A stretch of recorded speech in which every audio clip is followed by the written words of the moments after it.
All right, let's keep this party going.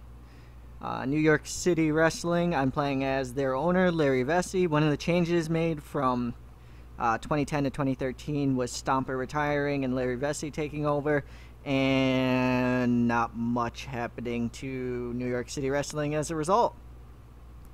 A lot of people saying that maybe there'd be changes to the product and it become more exciting and give us a different feel. But no, it's still the same traditional product, and I'm kind of happy that way. Alright, so if you watch my TCW episode, you know that we're going to be losing Steve Flash.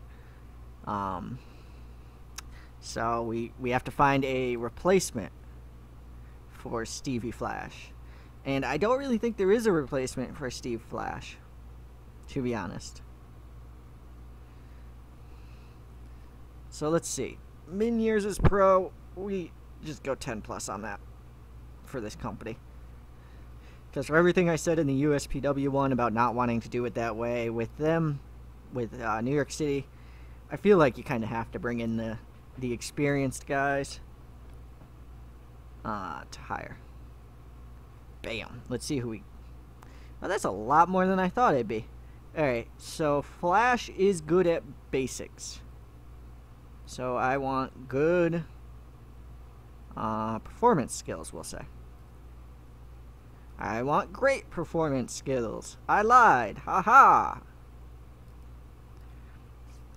Okay. This is a better list. Rafael Ruiz is a personal favorite of mine. He's a very technical wrestler, so I could see Larry Vesey bringing him in. I'll shortlist him. I don't know if I'm going to bring him in right away. Josh Thompson, huh?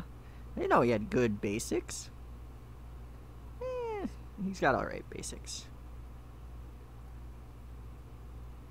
These two are awesome choices to replace Flash. But, especially J.D. Morgan. Because I believe he's fairly over in the tri-state area. Oh, only a 29. How about Johnny Martin? Yeah, Johnny Martin would be a better choice there. Johnny Martin might be the choice I make. Yep. Yep. Them there Johnny Martin just got a job.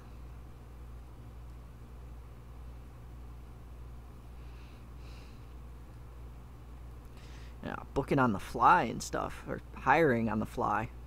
Alright, so other people here who I would hire are JD. Yes. And probably Natty Cole. Even though his popularity is poop. But I'd still shortlist him. Give him a shot.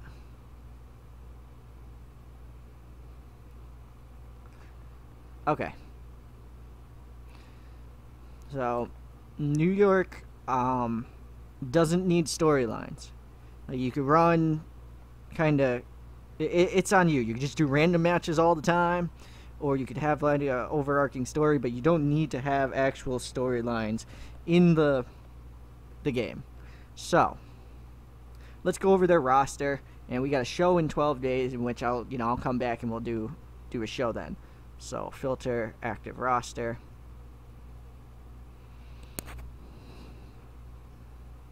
Filter. Oi!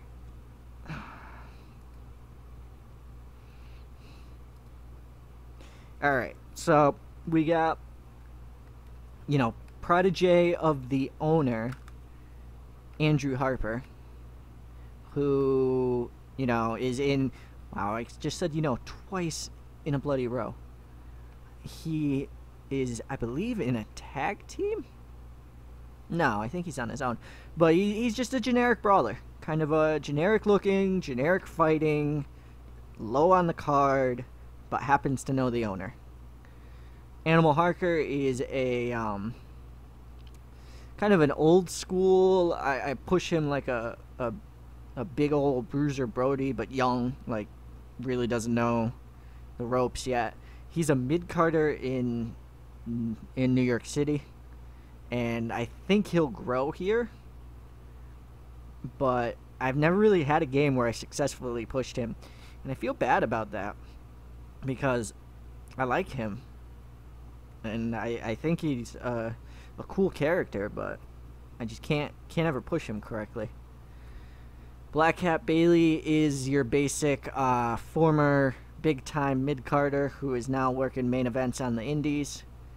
He's very good, actually. He's a work rate type worker. So he's kind of a backbone of the company and will definitely be in line if Roger Cage were to ever leave to get the title.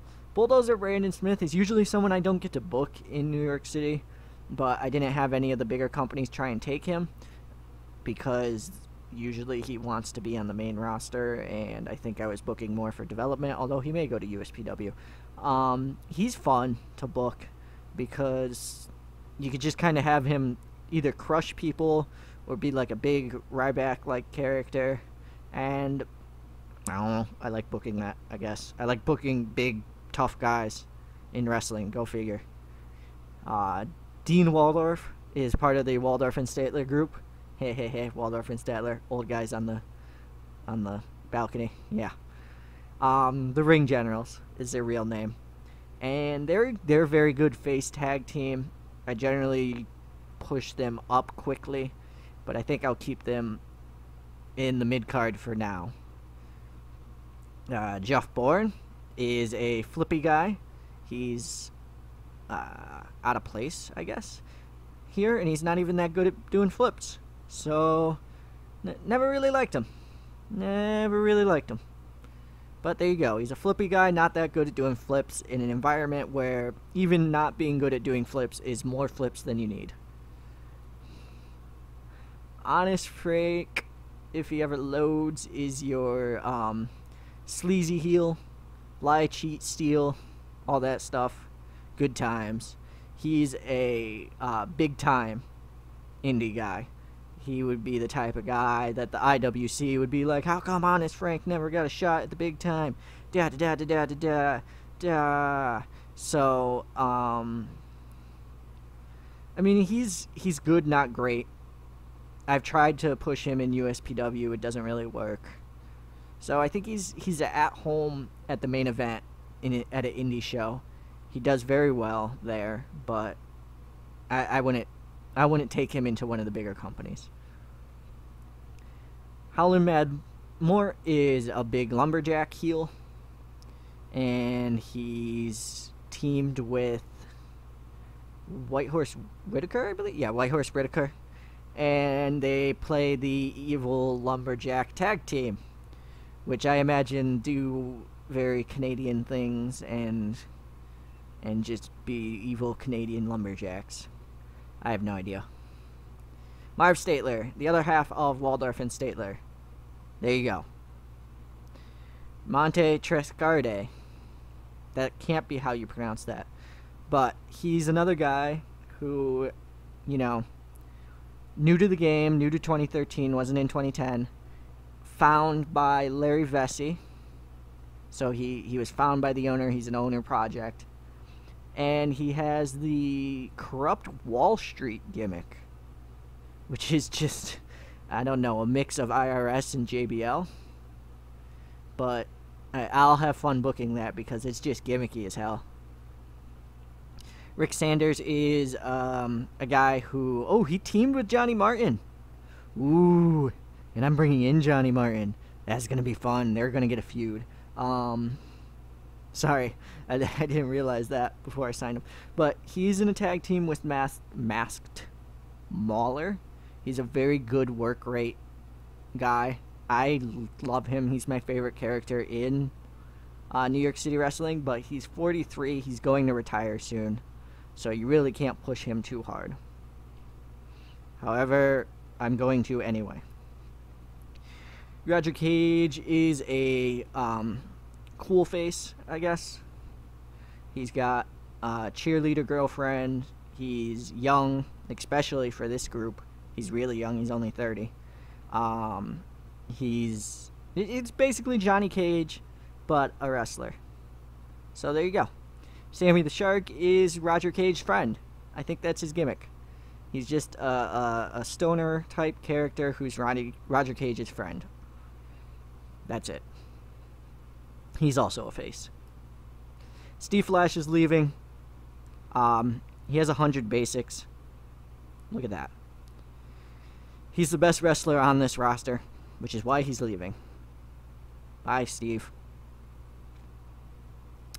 Tennessee Williams is another guy who is a Larry Vesey project. He was found by Larry Vesey. He is a face using the Honky Tonk Man gimmick, except blues magician. Magician. Not musician, magician. Canon now. Blues magician.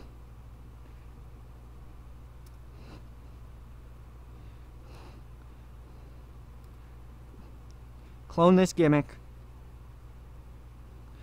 Blues